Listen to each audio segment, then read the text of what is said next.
So hello and welcome everyone guys.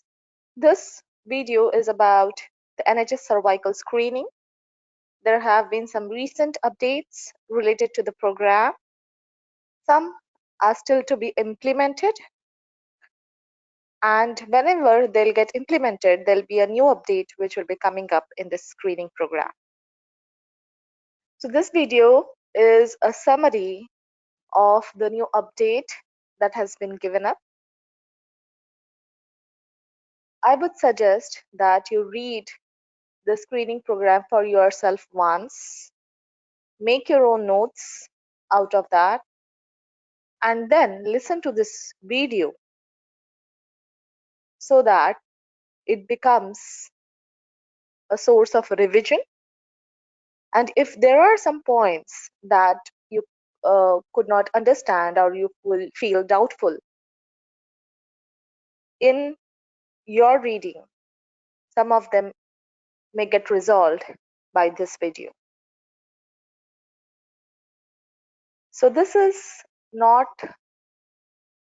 a source for the update on cervical screening, and this video shouldn't replace your reading of the cervical screening guideline by yourself. Okay, starting with that note, let's see what are the very important points that you should remember from the guideline.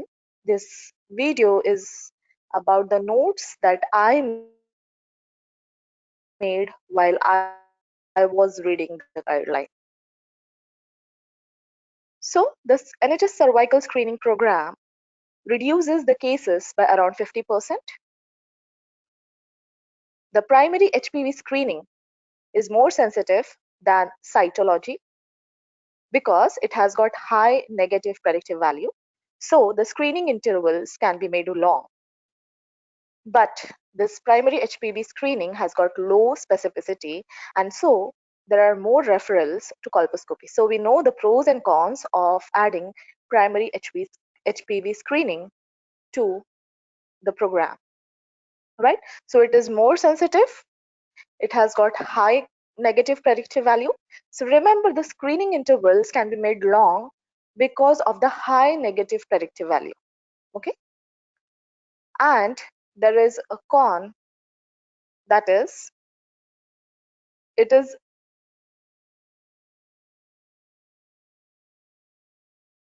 less specific, right? And that is why there will be more referrals to find whether the report that we are getting is right or not. So that should needs a lot of referrals to the colposcopy. So you may get many unnecessary positive results too, right?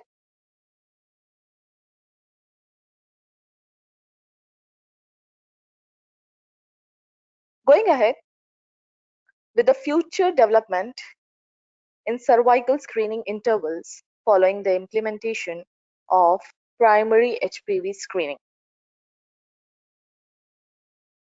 So the UK National Screening Committee, it has recommended the extension of screening intervals from 3 to 5 years for individuals aged 25.5 to 49 years who test HR-HPV negative as part of the routine screen test. So when this primary HPV screening will get implemented, then all the things will be progressed, and then you'll get an extended screening intervals. Now they are like 3 years, right? Until you're 50 years of age, and then 5 years after that. But then they said that once it will be implemented, the screening intervals will get extended, right? So until then, until the HPV screening gets implemented, the first invitation will start. We know that it comes at around 24.5 years of age, that is around 6 months before the first screening. Then females are expected to screen every 3 years until they are 50 years of age, and every 5 years after 50 years of age till 65 years. Okay, so this is the routine recall. Now there are few important points, like if the patient is HR-HPV positive and cytology negative, then 2 surveillance tests are done at 12 months interval. We'll see the flow chart, right? If the patient is more than 65 years and HR-HPV positive, but the cytology is negative, then the program, the screening program, which generally ends at the age of 65 years for a routine patient, for a patient which is negative.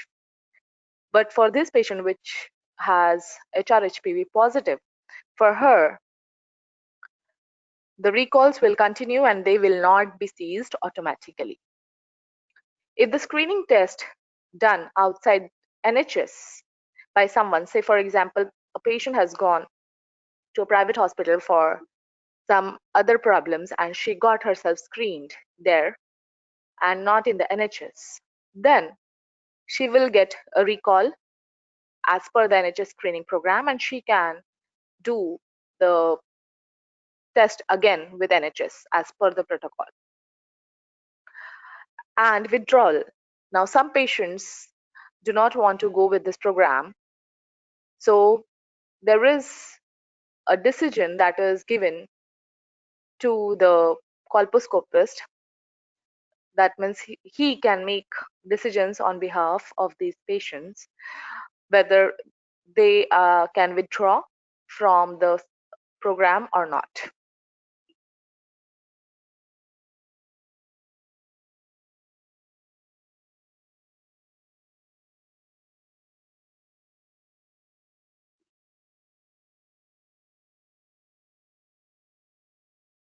Now, ceasing.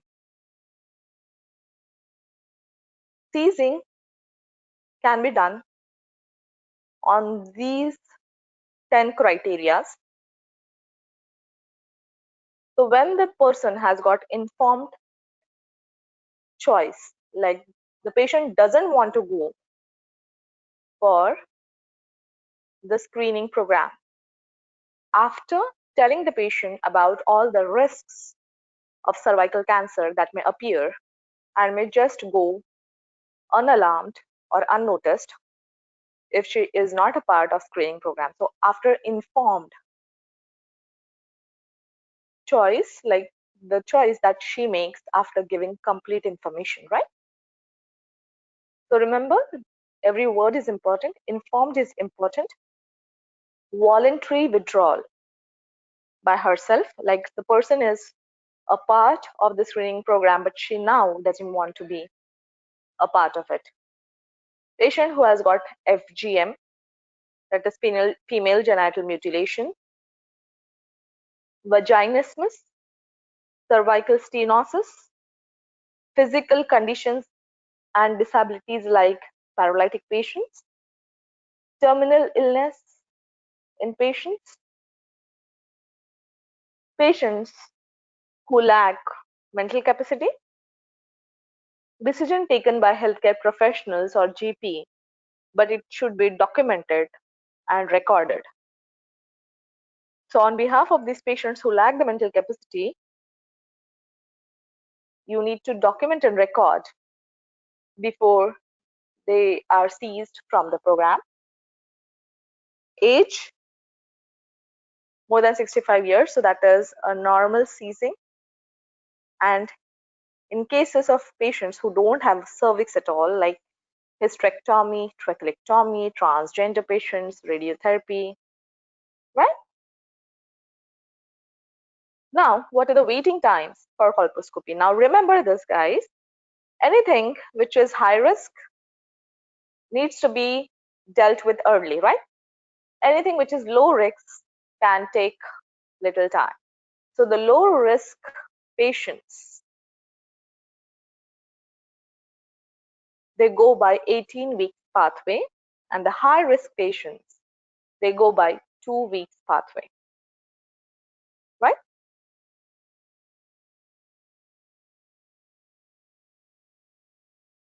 So which are the patients who will require 2 weeks pathway? Of course, a patient who has got high-grade dyskaryosis, which involves moderate as well as severe dyskaryosis. Again, an important point. High-grade dyskaryosis involves moderate dyskaryosis as well as severe dyskaryosis. So if you have a question where they say that the patient has got moderate dyskaryosis, you have to consider that it is high-grade dyskaryosis, right? In invasion, in patients who have query glandular neoplasia or borderline changes in the endocervical cell, they must be referred by 2-week pathway. And remember, at least 93% of the people referred with these results must be offered colposcopy within 2 weeks. Those found not to have cancer on colposcopic examination at the first visit transfer to 18-week pathway for remainder of their care. Okay, so if in the meantime you find that they don't have any high risk pathologies, then you may anytime transfer them to 18 weeks and vice versa. So when someone is on 18-week pathway and you find that the person is actually high risk, so you may shift the patient to 2-week pathway, right? Low-grade dyskaryosis, borderline changes in squamous cells, persistent HR-HPV, positive cytology, negative patients. So that means HR-HPV positive but cytonegative all the time, and persistent inadequate samples, they go in line with 18 weeks pathway. So they can take time and get a colposcopy done. At least 99% of the individuals must be offered colposcopy appointment within 6 weeks of referral. Okay. So for 18 weeks pathway, they should be offered colposcopy within 6 weeks of referral. Okay. Now, when HR-HPV is unavailable and cytology is inadequate, you have to repeat the test in 3 months. When inadequate cytology is there, again at 24 months or 2 consecutive HR-HPV samples inadequate or unavailable, then you need to refer the patient to cyto. Okay, so basically, whenever the HR-HPV is unavailable, cytology is inadequate, then you repeat the test in 3 months. Now, again, the same thing, then you do a recall. We saw it in the very first slide after 12 months. Then again, we do a recall after 12 months if it is same.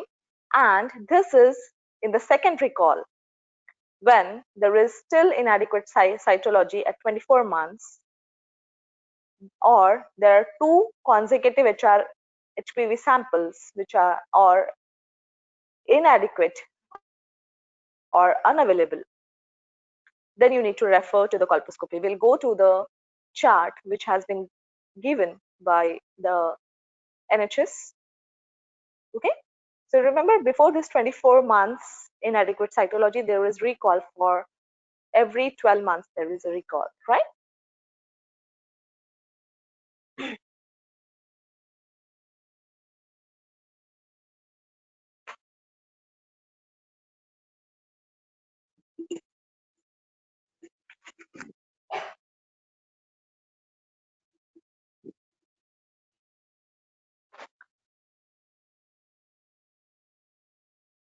Now, after the referral to colposcopy, if the colposcopy shows that the findings are normal, then you need to follow up at 12 months. If HPV is negative, then go for routine recall. If the colposcopy is showing inadequate reports, or it is showing that you the colposcopy cannot diagnose or make any report on what type of lesion it is or pathology it is. When it is inadequate, then repeat the screening and colposcopy after 12 months if negative. And then if it comes negative, then recall, right? And if the colposcopy is abnormal, of course, it will go in a 2-week pathway or cancer pathway, right? So remember, whenever the HR-HPV is unavailable, so we don't know whether it is available or not, the cytology is inadequate, you repeat the sample or repeat the test in 3 months. Always remember 3 months time is required for the area to heal from the previous smear that you have taken, right? So, or the cytology that you have taken. So for that cells to heal there, it requires 3 months of time, and that is why we repeat it only after 3 months. Okay, and if it is still the same at 24 months, or if you still cannot find adequate cytology at 24 months, refer to colposcopy. Now, HR-HPV is positive, but the cytology is negative, then we do HR-HPV at 12 months. Sorry for that. So if the HR-HPV is positive and the cytology is negative, then we go for HPV at 12 months. Okay.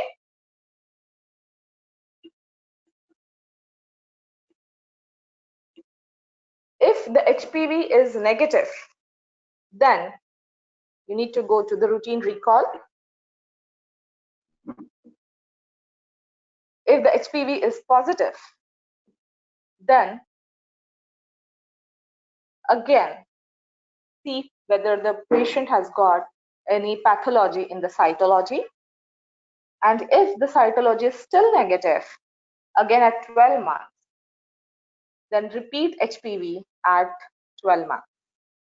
That means now we are repeating from the very first time we did it after 24 months. That means this is the second time we are doing it, right? And if it is still the same, we go for the colposcopy. If the cytology comes as borderline, we go for colposcopy. And if the HPV becomes negative at 24 months, we go to routine recall. So basically, these are the separate pathways that I have taken from the whole pathway that are there in the algorithms so that things become easy to understand.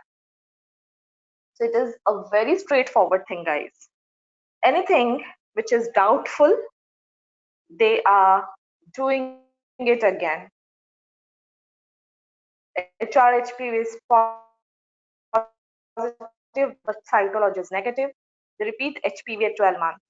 Again, same, repeat HPV at 12 months. If it turns to be negative, go to the routine ones. If it turns to be positive, at 24 months, so after 2 times of HPV, again, it is HPV is the only thing which is positive, but the cyto always comes negative. Do colposcopy, right? Now, this is what you see in the algorithm.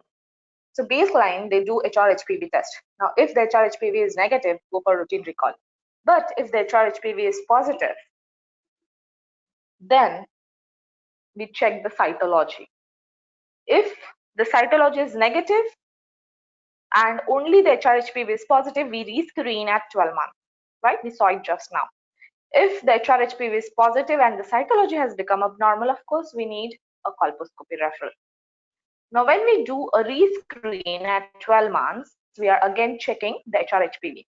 If the HR-HPV comes negative at 12 months, again we go for a routine recall. But if it is still positive, we check cytology again. And there we see that if the cytology is abnormal, we go for colposcopy. But if it is still negative at 12 months, we rescreen again at another 12 months. That is now 24 months.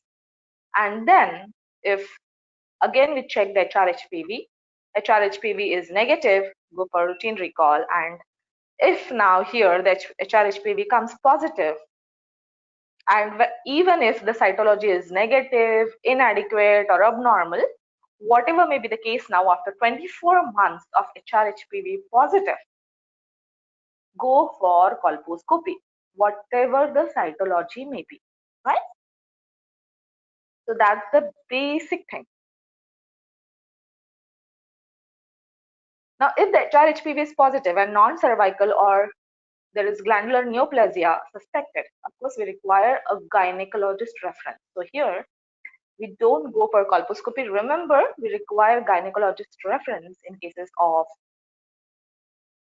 HRHPV positive and non-cervical, or say for the example, in that case also, even in cases of endometrial hyperplasia and bleeding cases, or in case of postmenopausal bleeding, we take gynecologist reference, right? So benign endometrial cells are only reported in samples tested as HRHPV positive from individuals aged 45 and over. So anytime in the reporting, if you find that the benign endometrial cells have been reported, they are mostly reported in cases where the age of the patient is more than 45, because after this age, the endometrial cells are not present after 12 days of the menstrual cycle. So they shouldn't be present. So you need to take the history of these patients when you're reporting of the menstrual history. So if the patient is 46 years old and she is now 16th day of her menstrual period, and you find that in her cytology you can see endometrial cells, then this can be a pathology. Okay. And if you find that the patient is now 46, but she is in her 10th day of her menstrual period and she has got endometrial cells, then you may not consider it as a pathology, because endometrial cells can be present in the cytology of these women who are more than 45 years of age for the first 12 days of their menstrual cycle. So because of the menses, the cells may still be present until day 12. But after that, it should raise suspicion, because then it increases the chances of pathology. So remember, you need to report it there and there if you find the patient who is more than 45 years and you see the endometrial cells in the sample. So this is to be done, of course, by the laboratory staff. But remember, there is an exclusion here, that women who are receiving oral contraceptives and who are more than 45 years, who are taking OC pills, who are on HRT or tamoxifen, or where the patients have got IUCD fitted inside, in those patients you may still have the endometrial cells after day 12 also, right? So remember this exclusion always, because they can just twist the question and say that 45, 46-year-old woman who is on OC pills has endometrial cells in her sample. And of course, now this becomes less suspicion of endometrial pathology, of course, right? Because it is possible that these patients who are taking OC pills may have endometrial cells. Okay. So it is not always a pathology in those cases. Now, this is again a chart from the algorithms. Now, this is about colposcopic examination. Let us take one thing at one time. Whenever the colposcopy, now we are done with HRHPV, we are done with cytology, right? Now let's see what happens when colposcopy comes. Now, when the patient has come for colposcopy and you have done colposcopy for her, you have applied everything that the Leucols iodine and everything that you need to apply while doing a colposcopy, and you find that you are not able to make a diagnosis, or it looks inadequate, then see if there is index HRHPV positive and cytology is low grade. Okay, So in those cases, you repeat the colposcopy in 12 months. So we are repeating the colposcopy now. If it is still inadequate, consider lead. Okay, so here patient's choice is taken into consideration. Now, if you find that the colposcopy is inadequate and in the real the patient has got HRHPV positive, but the cytology was high grade or borderline, and that is why the patient was sent for colposcopy, then there is no repetition of cytology colposcopy in 12 months, and we go for the treatment then and there, and we go for lead. Okay.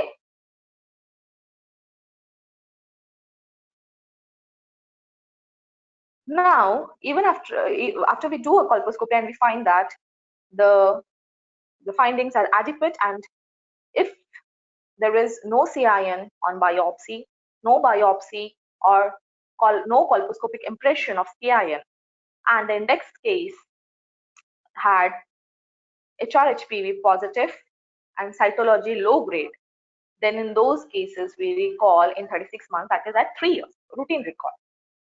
Okay, so that means we did a colposcopy and we find that there is nothing to worry about. And the reason why the patient was sent for a colposcopy, so the reason for referral was HRHPV positive, but cytology was low grade. Remember that. Then you can consider this as a low risk patient and you may take this patient for routine recall, right?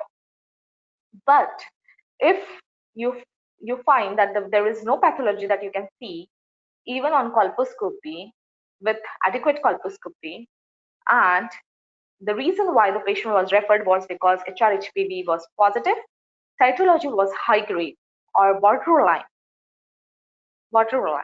okay, endocervical, then you need to discuss at MDT within 2 months. Okay.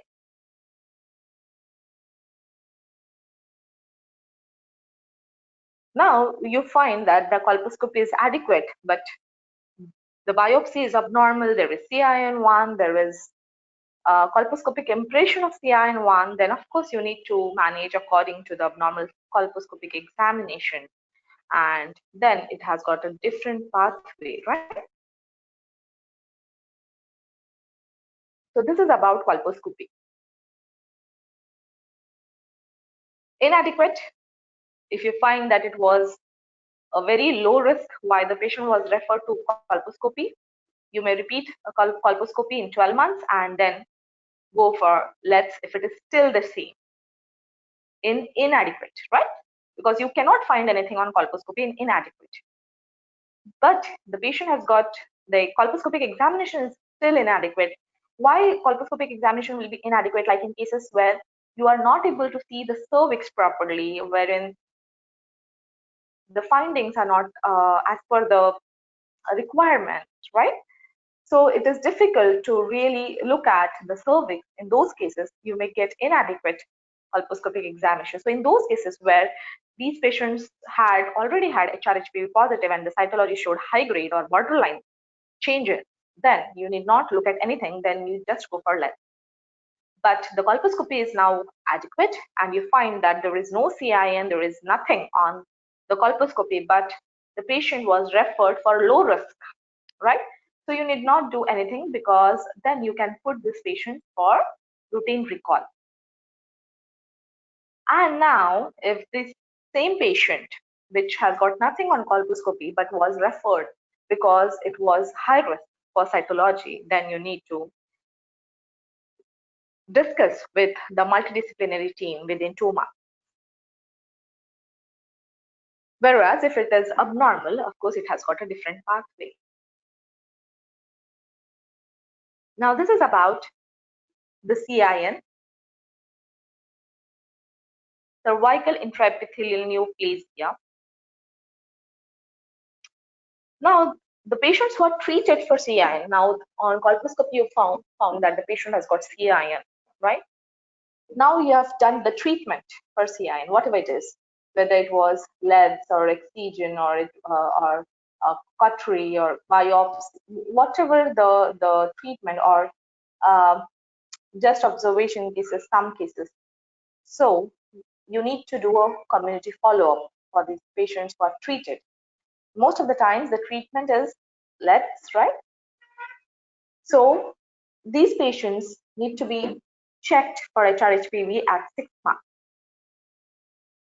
Now, once you have checked for HRHPV at 6 months and you find that the patient is negative, you need to go for routine recall. But if the HPV is still positive in a patient which is treated, who has undergone a treatment for CIN, the CIN, we are talking about CIN1, 2, and 3, everything here, okay? This is under umbrella of CIN, so not specific to 1 or 2. So there, if you find that the patient has got HPV positive, then you know that wherever we get HPV positive, we go for a reflex cytology. And there, if we find that the HRHPV test is inadequate and the cytology is normal in 12 months, then, and it is still the same, right? Then we go for routine recall. But if the cytology comes as abnormal, you go for colposcopy. So remember, I have written here 12 months. That means you do HPV at 6 months, HPV positive. You do a cytology. Cytology is normal. No abnormality there. Repeat HPV at another 6 months. And if the HRHPV in 12 months is still, the cytology is still coming normal and there is no change, it's still the same, you may take this patient for routine recall.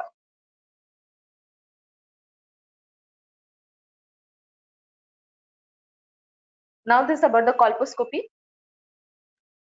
We have seen this, that if the colposcopy is abnormal, but on colposcopy now you're finding out the exact thing that is there. That is, if on a colposcopy now you're finding that is CIN1 on biopsy or colposcopic impression, then you need to recall in 12 months.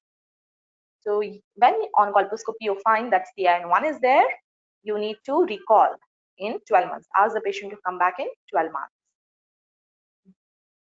Then you do the HRHPV again. Find whether the HRHPV is positive or negative. If it is negative, go for routine recall in 3 years, that is 36 months. Now the HRHPV is now positive even after 12 months. When you call the patient, HRHPV is positive, then you check the cytology, of course, whenever the HRHPV becomes positive. And if the cytology is negative, then we recall again in 12 months. If the HRHPV is negative, again, we go for a routine recall. But here, again, like the very first algorithm that we saw, if the HRHPV is positive, again, after 24 months, you go for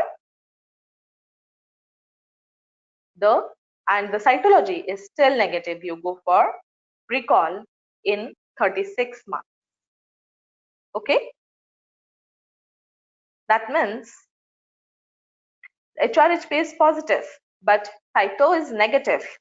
After 24 months, you go for routine recall in 36 months. Whereas if the HRHPV is positive and cyto is abnormal, then you refer the patient to colposcopy.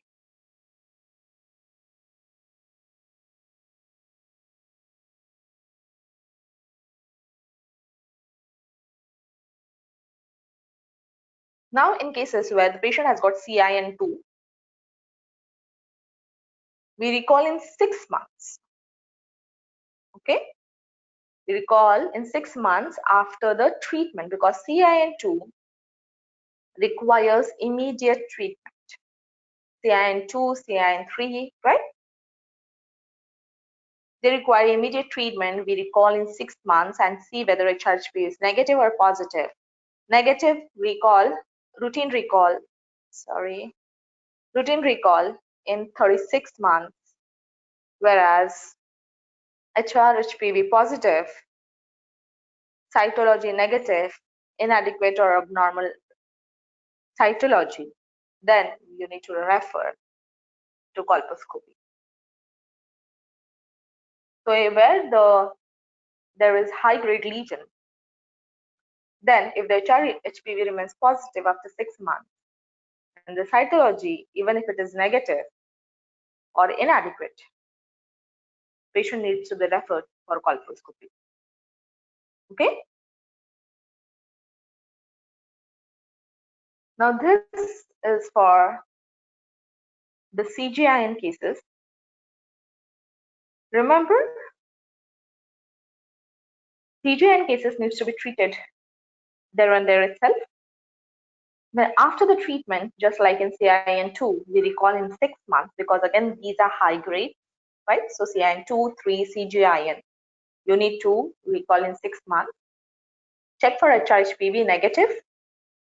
Then here, you are not just putting the patient on routine recall, you are calling the patient again of CGIN at 12 months. So even if the patient is HRHPV negative, you are calling again at 12 months. So one is 6 months, one is at 12 months with HRHPV negative patients. And if at 12 months the patient is HRHPV negative still, then you send the patient for routine recall in CGIN. Okay. Now in this CGIN patients, when we recall the patients at 6 months and the patient comes HRHPV positive, we go for cytology and find that cytology is negative or inadequate, we refer the patient to colpo, because we can't let this patient just go away, right? So refer to colposcopy. If normal colposcopy, then recall again in 12 months. So never in CGIN we are leaving the patient even if the cytology is coming as negative at before 12 months. So we are checking this patient at 6 months, 12 months, whether it is positive, negative, whatever it is, right? Now, after 12 months, if the HRHPV comes as positive, then, and if the cytology is negative or inadequate, then we again refer to colposcopy, because the HRHPV is positive for 12 months after treatment of CGIN, right? And if this colposcopy is normal, then we again recall in 12 months. Remember, the patients are not put on routine recall. Whereas if the HRHPV is positive and the cytology, of course, comes as negative, then you need to go for colposcopy. And if normal colposcopy and or no re-excision, complete 10-year of follow-up is required.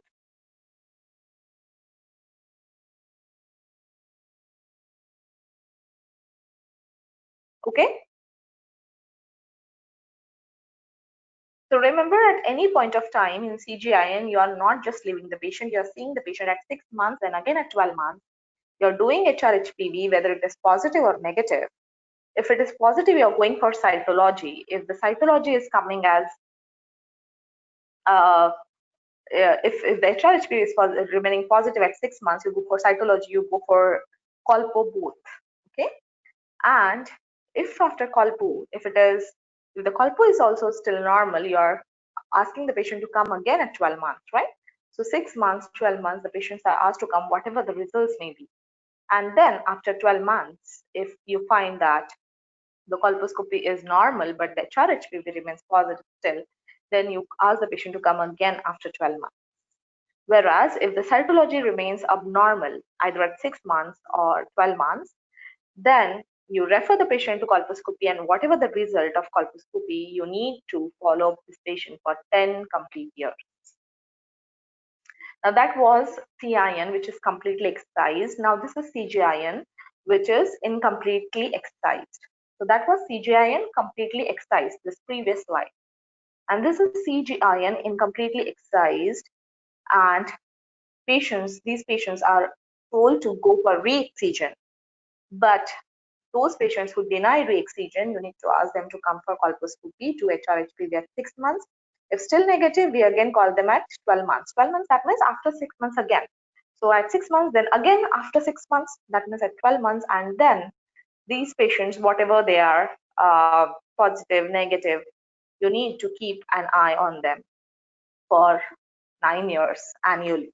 Okay, so they need a follow for 9 years. All CGIN cases must be discussed at colposcopy multidisciplinary team. Okay, so this is a very high risk thing. So remember, high risk cases, we need to see them frequently. Now, what are the things that needs to be recorded in the colposcopy clinic? The indication for referral, the HRHPV result, the grade of cytological abnormality, the presence or absence of the cervix, whether the examination was adequate or inadequate, right? That means for the examination to be adequate, the entire cervix and the squamo-columnar junction, that is SCGJ that we call generally, right? It must be seen completely. The presence or absence of vaginal or endocervical extension, the colposcopic features of any lesion, the colposcopic impression of the lesion grade, the type of the transformation zone. We know this transformation zone, type 1, type 2, type 3, right? And the site of any colposcopically directed biopsy.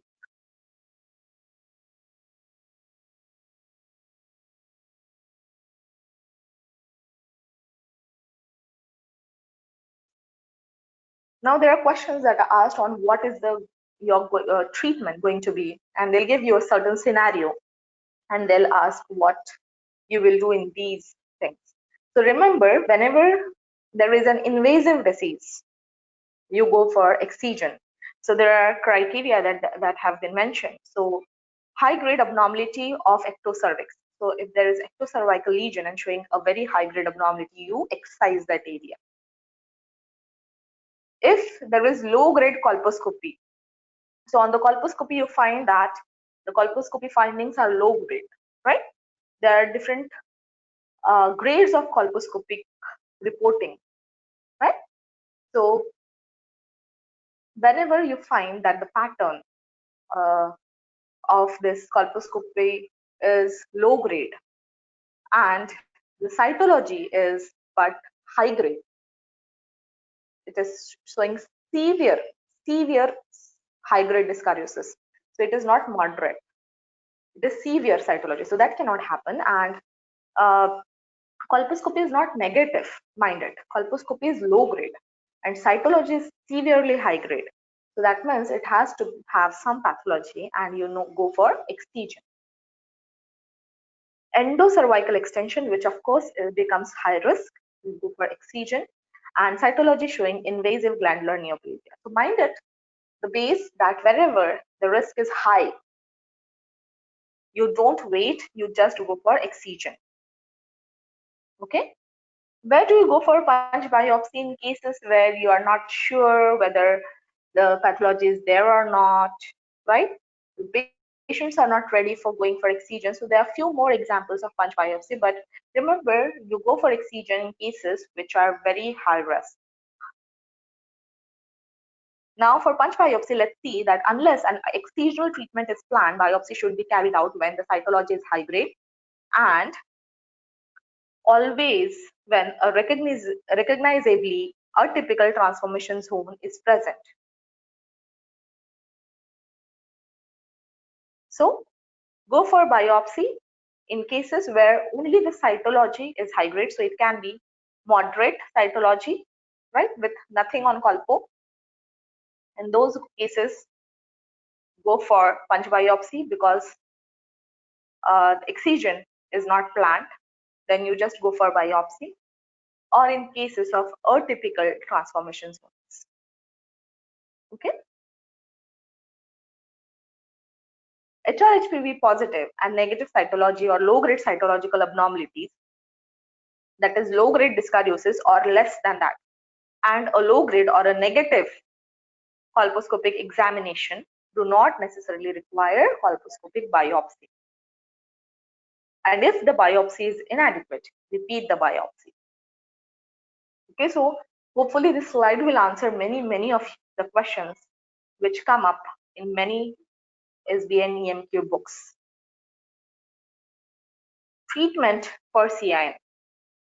You may go for ablation,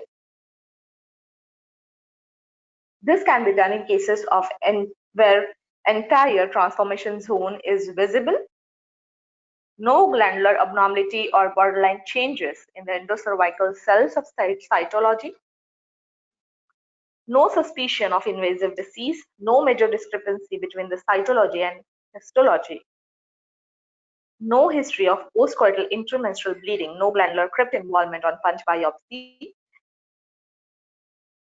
and no history of previous treatment. So it shouldn't be showing any sign of invasive disease, go for ablation. Only in exceptional circumstances should ablative treatment be considered for individuals over 50 years of age. Okay? Only in exceptional circumstances, go for ablation in more than 50 years of age. Cryocautery, it is used in cases of low-grade CIN. We use double freeze, thaw, freeze technique. So freeze, thaw, freeze technique.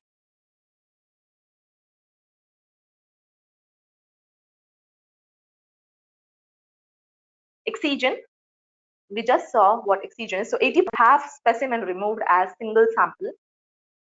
And remember, whenever we have got lesion in type 1 transformation zone, okay, so only on the ectocervix you can find the lesion, then you may just excise 7 to 10 mm of the specimen. Type 2 transformation zone, around 10 to 15 mm of the sample is removed. And for type 3 transformation zone involvement, so now the lesion is involving even the type 3 transformation zone, then 15 to 25 mm of the cervix should be removed. High-grade lesions, in cases where you have high-grade lesions, you cannot just ask the patient to come back again. So if whenever you see that this is high-grade, treat it there and there itself. So see and treat method can be applied to avoid delay. Treatment following the diagnostic biopsy. Now you have taken a biopsy and you have found that it is high-grade CIN, then you require a prompt treatment. Now, when you are not able to do it colposcopically and not able to report or get to a conclusion whether it is high-grade or not, and then you go for a biopsy and find that this is high-grade, then these patients should be treated promptly. In 4 weeks, around 90% should be treated, and in 8 weeks, 100% of them should be treated. Repeat excision. This is required in cases of recurrence, in cases which are high grade, which have got deep margins and lateral margins. So these are the conditions where repeat excision is required.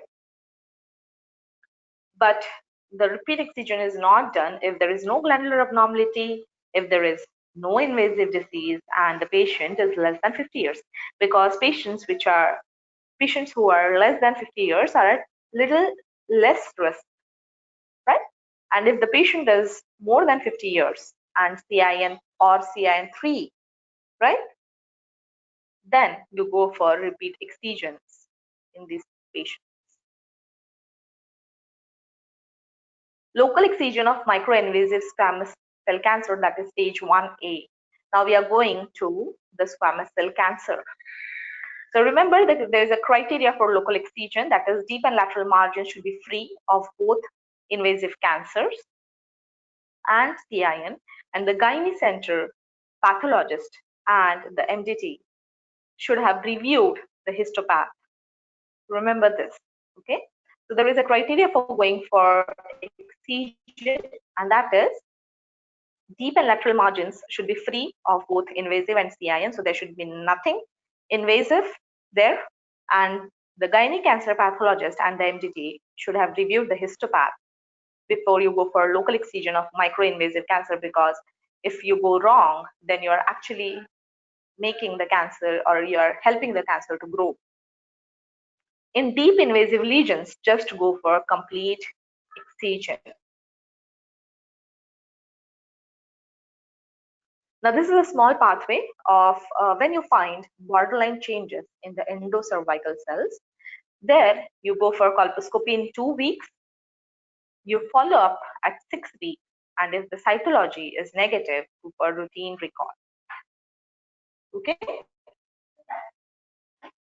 Glandular neoplasia of endocervical type,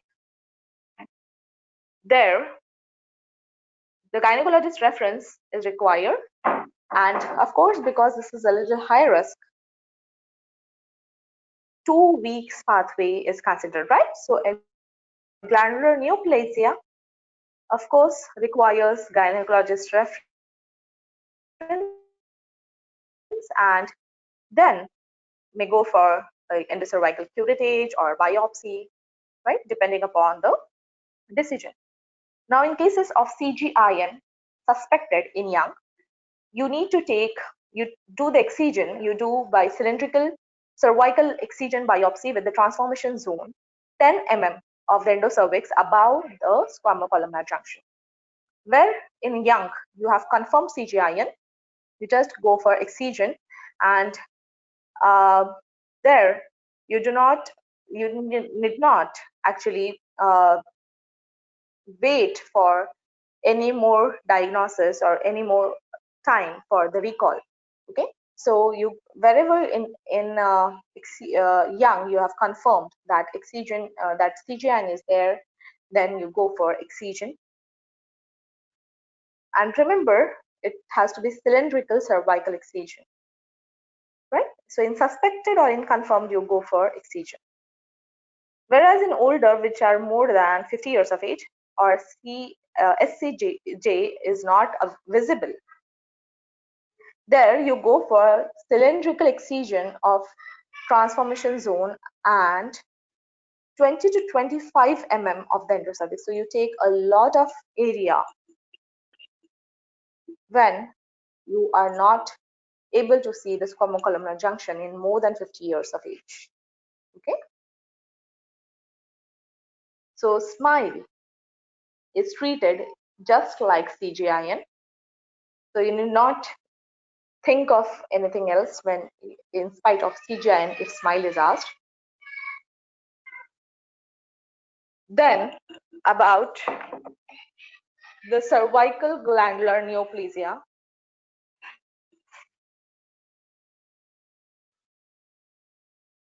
Whenever you find a patient with cervical glandular neoplasia, you go for hysterectomy.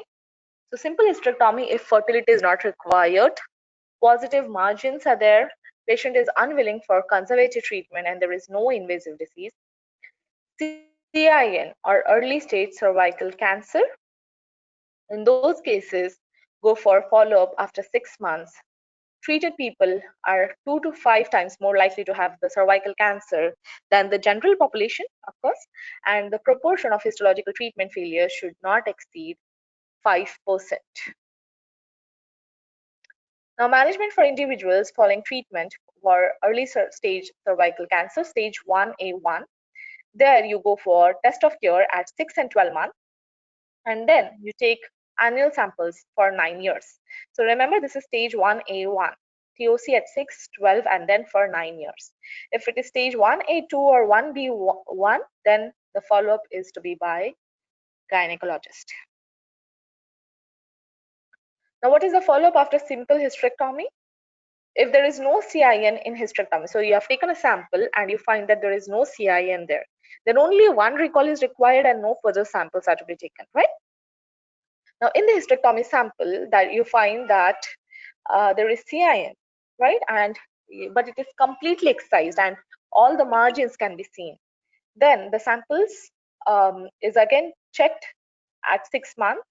So you take a sample again at 6 months, check the HRHPV, and if the HRHPV is negative, cytology is negative, you discharge the patient. But if the HRHPV is positive and cytology is negative, then in these patients you refer them to colposcopy, because we have found CIN in hysterectomy, and there we don't want to take any risk, so we send these patients to colposcopy. In simple hysterectomy patients, you find that the cervix has got CIN, but it looks like incompletely excised, the margins are not very clear. Then see what type of CIN it is. If it is CIN1, then you need to take the wall samples at 6, 12, 24 months. 6, 12, 24. If it is CIN2 or 3, then the wall samples need to be taken for 6, 12, and annual for 9 years. CIN1, 6, 12, 24, CIN2, 3, 6, 12, annual for 9 years. Now, follow-up for incompletely excised CIN continues to 65 years or until 10 years of after surgery, whichever is later. Any gynecologist discharging a patient who requires further wall samples should ensure that GP receives clear written guidance for follow-up. The clinician in charge is responsible for fail-safe mechanism for the small group of individuals.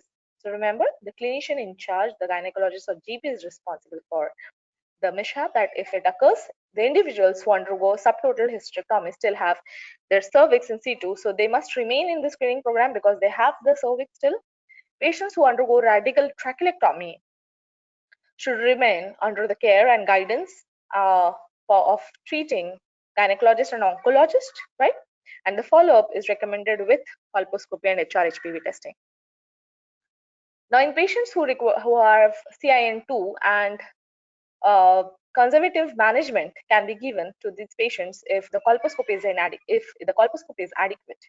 If the CIN2 in 2 quadrants of the cervix, so if there is CIN only in the 2 quadrants of the cervix, the colposcopy is adequate.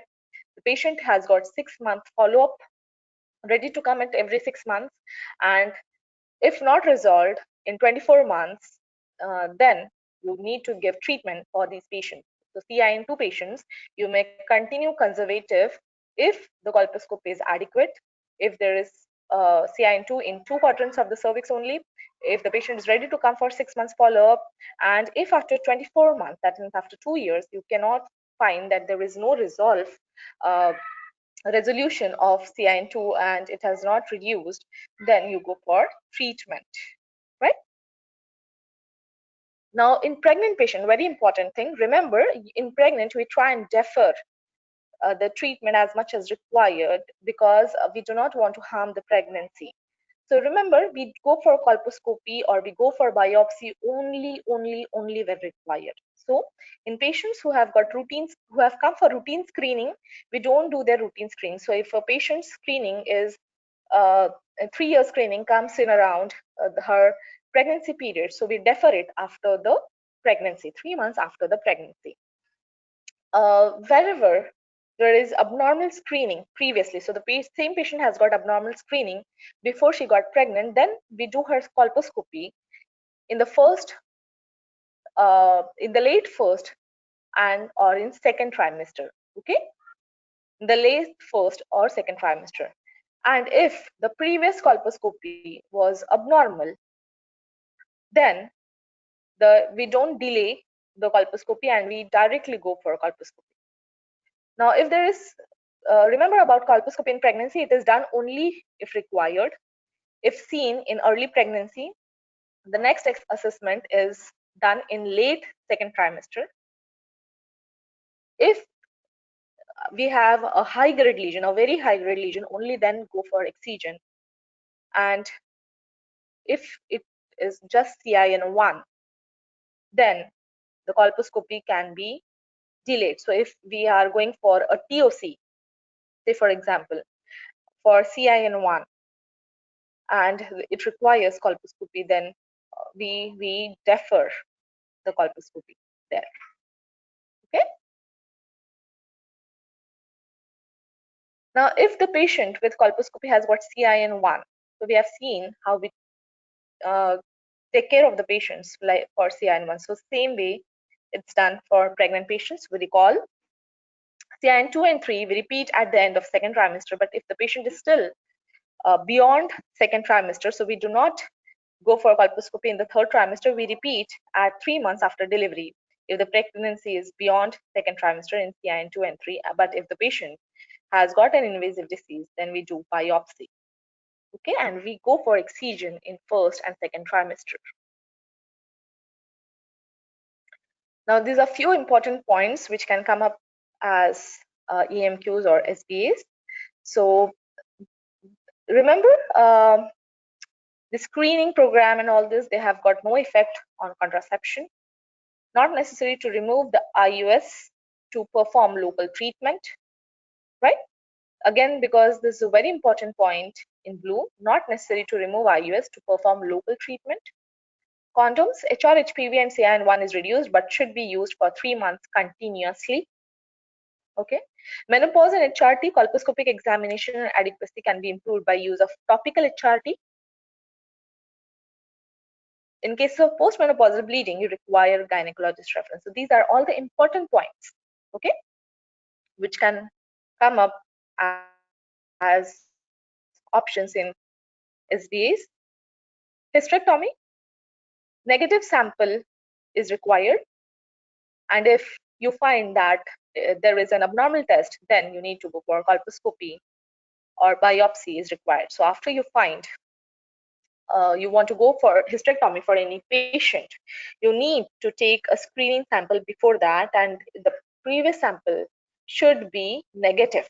Remember that. Only then you can go for a hysterectomy for that patient. And if you find that the screening sample is abnormal, you need to first check what type of abnormality it is by doing a biopsy or a colposcopy and then biopsy if required, and then go for hysterectomy, because sometimes if it is invasive or a high grade lesion may require a different type of hysterectomy.